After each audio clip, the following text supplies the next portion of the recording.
Ready to move in premium triplex villas at Bachupally APR projects. ఏపీలో ఎన్నికల సందర్భంగా ఆరోపణలు ప్రత్యారోపణలు రాజకీయంగా హీట్ పుట్టిస్తున్నాయి.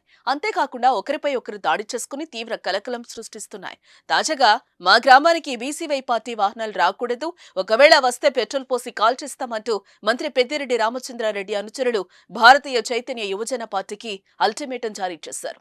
సదుం మండలం చిలకపాటివారిపల్లెకు శుక్రవారం సాయంత్రం వచ్చిన బీసీవై పార్టీ ప్రచార రథాలను ధ్వంసం చేశారు.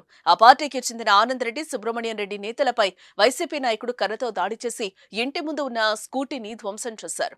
ఈ సందర్భంగా వారు బీసీవై పార్టీ నాయకులు మాట్లాడుతూ సదుం పులిచెర్ల మండలాల్లో తమ పార్టీ తరపున ఎన్నికల ప్రచారానికి పుంగనూరు నియోజకవర్గ ఎన్నికల అధికారి నుంచి అనుమతి పొందామన్నారు. రాత్రి వేళ ప్రచార రథాలను ఆనందరెడ్డి ఇంటి దగ్గర ఉంచేందుకు చిలకపాటివారిపల్లెకు తీసుకొచ్చామన్నారు.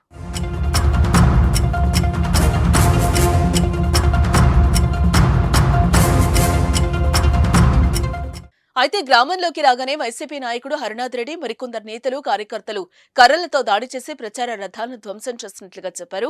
తమను దుర్భాషలాడారని అన్నారు. గ్రామం నుంచి వెంటనే వెళ్లిపోకుంటే చంపేస్తామని బెదిరించారని అన్నారు. ఆనంద్ రెడ్డి ఇంటిపైన రాళ్లు వేశారని అన్నారు.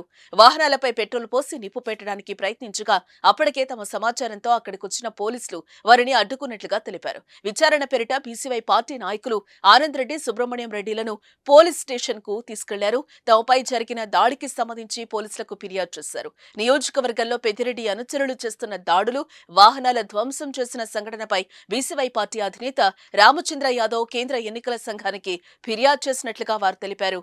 ఈ విషయం తెలుసుకున్న వివిధ ప్రాంతాల నుంచి బీసీవై పార్టీ నాయకులు, కార్యకర్తలు సదుంకు తరలి వెళ్లారు.